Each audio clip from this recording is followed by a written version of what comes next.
My dear students, learners, listeners, viewers, আসসালামু আলাইকুম। আজকেও আমরা ট্রান্সফরমেশন সম্পর্কে আলোচনা করব।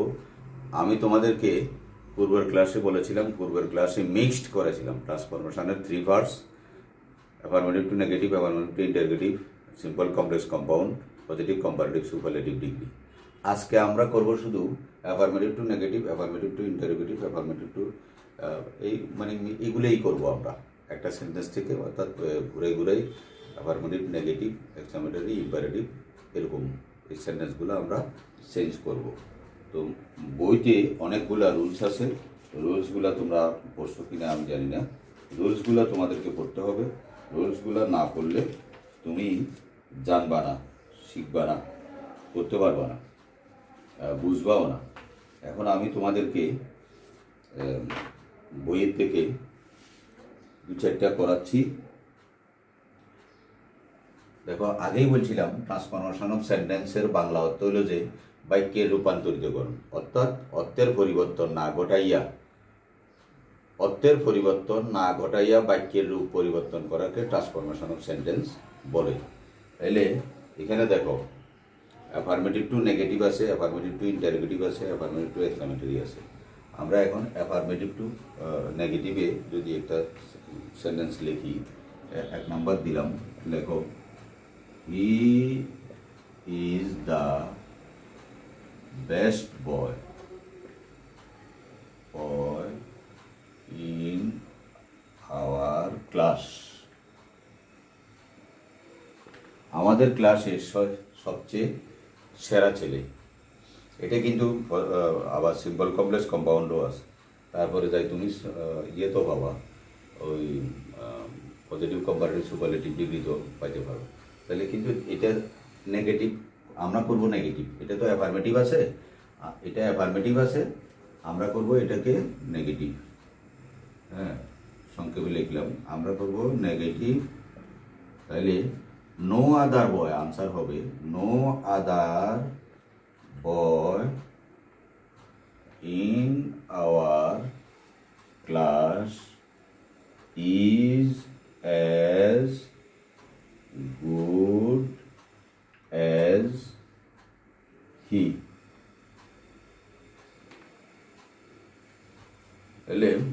He is the best boy in our class. No other boy in our class is as good as he. তাহলে অথবা এখান থেকে তুমি যদি লেখো রুমা, এখানে হবে যে Ruma, no other boy, sorry আবার লিখে বলছি আমি, no other boy in our class is as good as Ruma. একদম সহজ। এটা এই ধরনের ট্রান্সলেশনও আমরা ক্লাসে করাই। Is the best boy in our class, এটা হলো যে superlative degree, good, better, best, superlative degree. তাহলে এটা নিশ্চয়ই তোমরা বুঝতে পেরেছ। তারপরে এগুলো অনেক সময় তোমরা আটকে যাও।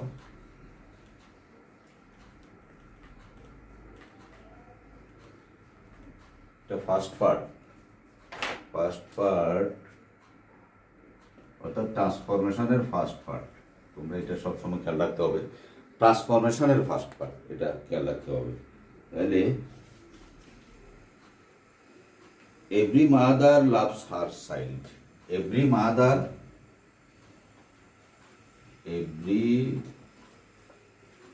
Mother loves her child. প্রত্যেক মা তার সন্তানকে ভালোবাসেন, প্রত্যেক মা তার সন্তানকে ভালোবাসেন। There is no mother but loves her child. Easy, there is no mother but loves her child. There is no mother but loves her child. Every mother loves her child, there is no mother but loves her child, affirmative negative. তাহলে আমরা affirmative negative এটা আর না করাটা ভালো হবে। আচ্ছা, as soon as I reached school the bell rang, এটা কি পারো তোমরা? As soon as I reached school, এটাও করা দিই তোমাদেরকে তাইলে।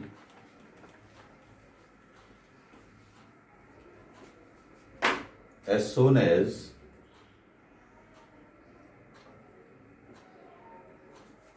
I reached school, comma, the bell rang. আমি স্কুলে পৌঁছা মাত্র ঘন্টা বাজলো, এটার বাংলা মিনিং হলো আমি স্কুলে পৌঁছা মাত্র ঘন্টা বাজলো। এটার নেগেটিভ করতে হবে যে আমি স্কুলে না পৌঁছতেই ঘন্টা বেজে গেল। নো সোনার হ্যাড, আনসার হবে এটা, নেগেটিভ হবে এটা, নেগেটিভ হবে যে এটা, no sooner had I reached school then, THN হবে, দেন দ্য বেল র্যাং। খেয়াল করো, then the bell rang. As soon as I reached school the bell rang, এখানে একটা কমা আছে, কমা ইজ মাস্ট। এই কমার পরিবর্তে এখানে দেন আসছে, কিন্তু কমার পরিবর্তে এখানে দেন আসছে, এখানে দেন বসাইতেই হবে নেগেটিভ করার সময়। তাহলে এটা ছিল ইনডিফিনিট, এটা হয়ে গেছে perfect. No sooner had I reached school then the bell rang, আমি স্কুলে না পৌঁছতে ঘন্টা বেজে গেল। আর এটারও বাংলা অর্থ হলো যে আমি স্কুলে পৌঁছা মাত্র ঘন্টা বেজে গেল। এগুলো আমরা ট্রান্সলেশন করাই এমন করাই তোমাদেরকে। তারপরে আমি স্কুলে পৌঁছা মাত্র ঘন্টা বেজে গেল, আমি স্কুলে না পৌঁছতে ঘন্টা বেজে গেল। এখন আমরা assertive two affirmative two negative assertive সেন্টেন্সের, অ্যাসার্টিভ সেন্টেন্স দুই প্রকার, অ্যাফার্মেটিভ, নেগেটিভ। এবার আমরা ইন্টারোগেটিভে চলে যাই।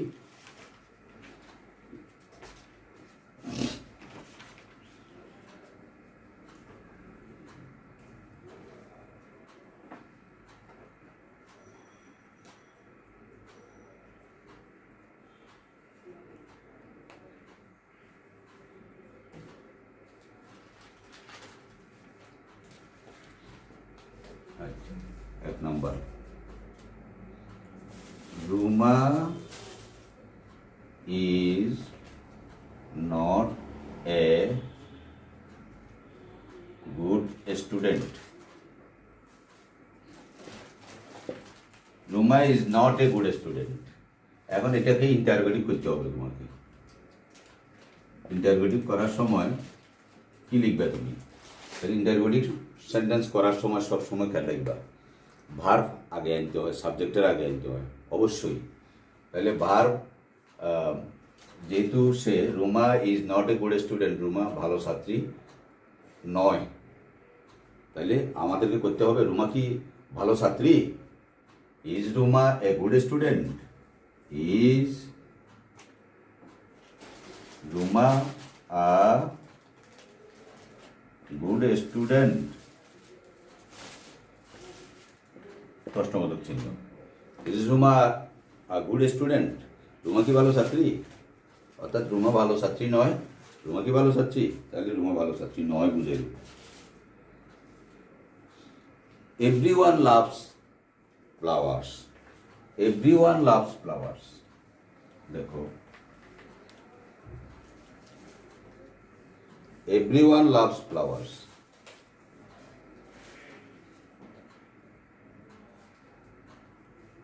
Everyone loves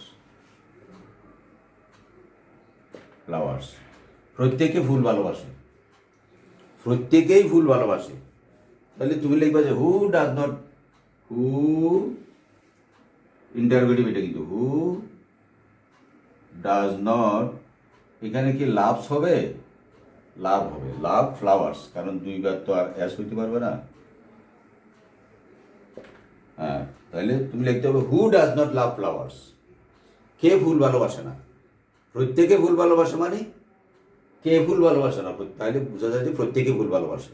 তাহলে এখানে অর্থের পরিবর্তন হয়নি, কিন্তু আমরা সংজ্ঞাতে বলছিলাম অর্থের পরিবর্তন না ঘটাইয়া বাক্যের রূপ পরিবর্তন করাকে ট্রান্সফরমেশন অফ সেন্টেন্স বলে। তাহলে এখন আমরা ইন্টারোগেটিভ করলাম, এবার আসো আমরা ইম্পারেটিভ এক্সক্লামেটরিতে যাই।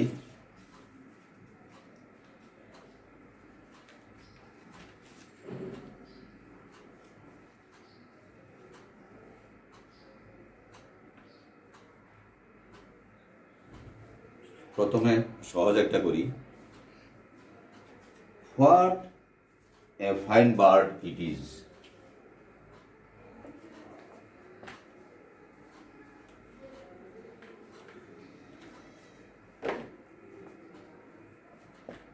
What a fine bird it is. তোমাদেরকে বলছিলাম এক্সক্লামেটরি সেন্টেন্সে সবসময় ভার্ব লাস্টে যায়। তাইলে what a fine bird it is very fine bird, আনসারটা হবে অ্যাসার্টিভ, আনসার হয়ে যাবে অ্যাসার্টিভ সেন্টেন্স হয়ে যাবে, assertive sentence answer assertive sentence যখন হবে it is a fine bird.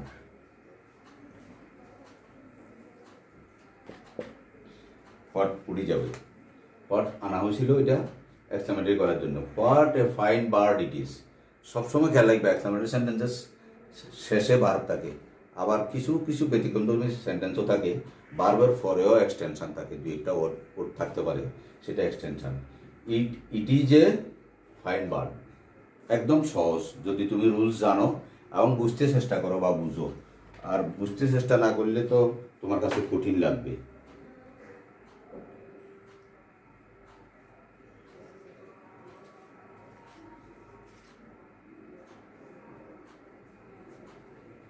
Had I the wings of a bird?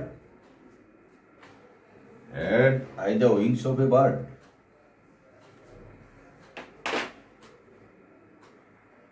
Had I the wings of a bird? Had I the wings of a bird? এটা had I the wings of a bird এর তুমি assertive করতে হবে, এটা exclamatory আছে। তাহলে had থাকলে এখানে আই উইশ আনতে হয়, আই উইশ আনি I had the wings of a bird, এটা রুলসে আছে কি আনতে হবে তোমাকে। এটা তুমি এক্সক্লামেটরি থেকে অ্যাসার্টিভ করার সময় তোমাকে এখানে আই উইশ আনতে হবে। কেন আনতে হবে মানে এটা rules. I wish I had the wings of a bird, তখন হ্যাড এটা আগে থাকবে না। I wish I had the wings of a bird. আমার মনে হয় তোমাদের কাছে সহজ লাগতেছে, এটা এক্সক্লামেটরি সেন্টেন্স ছিল, এটা আমরা অ্যাসার্টিভ করছি। এগুলো কঠিন কিছু না, খুব কঠিন না, বুঝলে সহজ, না বুঝলে খুবই কঠিন যদি না বুঝো, আর বুঝলে সহজ, ভীষণ সহজ। এটা করো, hurrah we have won the match. Hurrah we have won the match.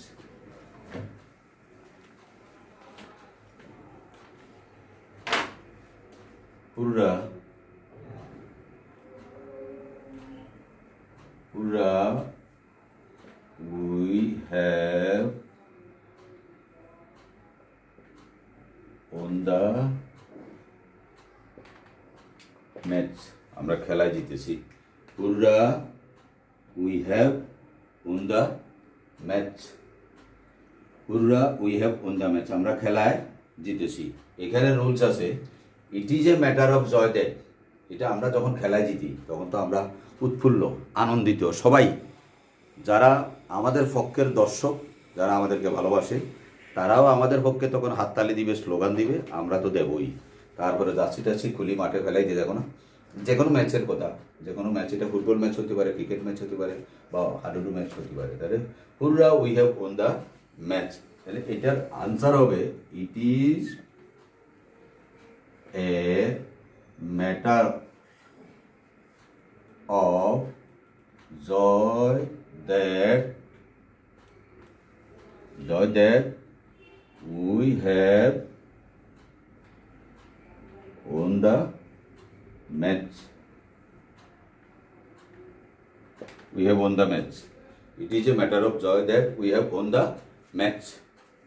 এটা আমাদের জন্য আনন্দের বিষয় যে আমরা খেলাটা জিতেছি। নিশ্চয়ই তোমরা বুঝতে পারছো। তারপরে আরেকটা sentence ব্যতিক্রমধর্মী, alas he has failed. alas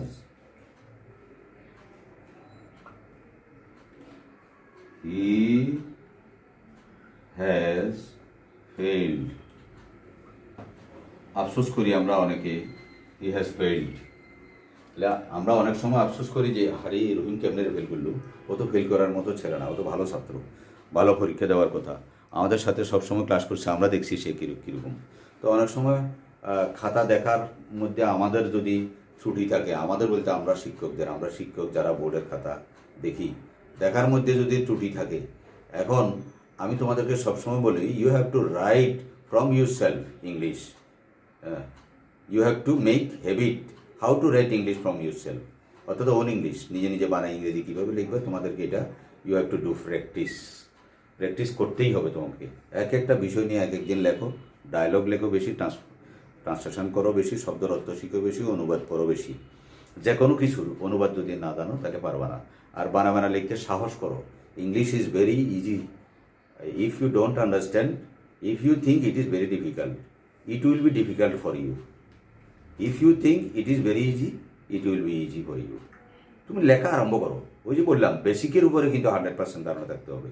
basic যেটা সেন্টেন্স কাকে বলে, সেন্টেন্সের অংশ, সেন্টেন্সের প্রকারভেদ, personal number, gender, person, tense, এগুলি একদম ঠোঁটস্থ থাকতে হবে। অনেক ছেলে মেয়ে মনে করে এগুলো তো স্যার পরীক্ষা আসবে না। অনেকের ক্লাসে পড়ানোর সময়ও প্রশ্ন করছে, তারপরে বাসায় পড়াইতে গেছি যেও প্রশ্ন করছে, বেইচেও পড়াই যে অনেক সময় প্রশ্ন করছে, অনলাইনে পড়াচ্ছি যে, এখানেও তোমার জুমে পড়াইছি যে তখন প্রশ্ন করছে যে অনেকে, যে স্যার এগুলো তো পরীক্ষা আসবে না। পরীক্ষা আসবে না মানে, these are the spices of English, মশলা, these are the basic of English, foundation of English. Without foundation you can not make a 10 তলা বিল্ডিং। 10 তলা বিল্ডিং তো তুমি উঠে যেতে পারবো না। 10 ফ্লোরস যেটাকে তোমরা বলো, আমি তলা বললাম আর কি, তালা তলা হবে না, তলা হবে না, তালা। ক্লাসে বলতে অভ্যাস হয়ে গেছে, তখন ছেলেমেয়েরা বলে স্যার তলা হবে না, তালা হবে। হ্যাঁ, তো এখন তো সামনে তোমরা নেই, কিন্তু ওই ধরনের প্রশ্ন চলে আসে, এটা তোমরা ওভাবে ধরে নিবে। আর তাহলে এখন দেখো, হি হ্যাজ ফেইল্ড, সে ব্যর্থ হয়েছে, হয় পরীক্ষায় ব্যর্থ হয়েছে, যেহেতু তোমরা ছাত্রছাত্রী পরীক্ষায় ব্যর্থ হইতে পারো, বা খেলাধুলায় ব্যর্থ হইতে পারো, বা গান বাজনার প্রতিযোগিতায় গেছো। এখন তো কত রকমের প্রতিযোগিতা হচ্ছে, সমস্ত প্রতিযোগিতায় অংশগ্রহণ করতে চেষ্টা করবো।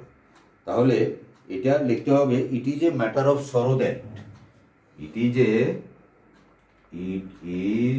এ matter of sorrow that he has failed. আমার মনে হয় affirmative two negative, affirmative two interrogative, affirmative two exclamatory, এগুলি খুব একটা কঠিন না। তোমরা আমি এতক্ষণ যা বুঝেছি বুঝতে পারছো। সবসময় কিন্তু এটা মাথায় রাখতে হবে যে অর্থের পরিবর্তন না ঘটাইয়া বাক্যের রূপ পরিবর্তন করাকে ট্রান্সফরমেশন অফ সেন্টেন্স বলে। আমি সেন্টেন্সের গঠন প্রণালী চেঞ্জ করতে পারবো, রূপ চেঞ্জ করতে পারবো, কিন্তু অর্থের পরিবর্তন কোনো অবস্থাতে করতে পারবো না। প্রশ্নে যে অর্থটা বুঝাবে সেই অর্থটা আমার আনসারে আসতে হবে, আমার আনসারে অবশ্যই সেই অর্থটা আসতে হবে, তার বাহিরে আসতে পারবে না। তার বাহিরে আসলেই মনে করবে যে আমার হয় নাই। Thank you very much for today. First part তোমাদের কাছে পড়াইলাম, সিম্পল কমপ্লেক্স কম্পাউন্ড। আরেকটা ক্লাস নেব, তারপরে পজিটিভ কম্পারেটিভ সুপারলেটিভের উপরে আরেকটা ক্লাস নেব তোমাদেরকে। ভালো থাকো, সুস্থ থাকো, স্বাস্থ্যবিধি মেনে চলো, বাইরে বেশি ঘোরাঘুরি করবা না, বাসায় বসে ভালোভাবে লেখাপড়া করো, পরীক্ষা হবে শিওর। এই জন্য সরকার বারবার পিছাচ্ছে, পরিস্থিতি ভালো হলেই পরীক্ষা হবে। তোমরা পড়া বন্ধ করিও না, লিমিটেড সিলেবাসে হলেও পরীক্ষা হবে। তবে গ্রামার তো থাকবেই, গ্রামার তো তোমাকে শিখতেই হবে, জানতেই হবে। এখন গ্রামার শিখতে হলে তোমাদেরকে বললাম যে বেসিকগুলো লাগবে। এখন রচনামূলক লিখতে হলে বেসিকগুলো লাগবে। রচনামূলক যদি তুমি নিজে নিজে লেখা না শিখতে পারো তাহলে you will not success, you will not get good marks. Good marks পাইতে হলে তোমাকে রচনামূলক হাউ টু রাইট ইংলিশ এটা তোমাকে জানতে হবে। যদি জানো, এটা শুধু it will be credit for you, not only in the exam but also in everywhere. You have to face any interview from yourself, then you could be talking in English. It's a credit nowadays. Or without knowing English, those who are running in the road, they will not be success. কতক্ষণ একদিন যে তোমাদেরকে করালাম যে without industry no one can prosper in life, no one success in life. Everybody have to be industrious, পরিশ্রমী হতেই হবে। Hard working is must for everyone to prosper in life. Thank you very much. Khuda Hafiz.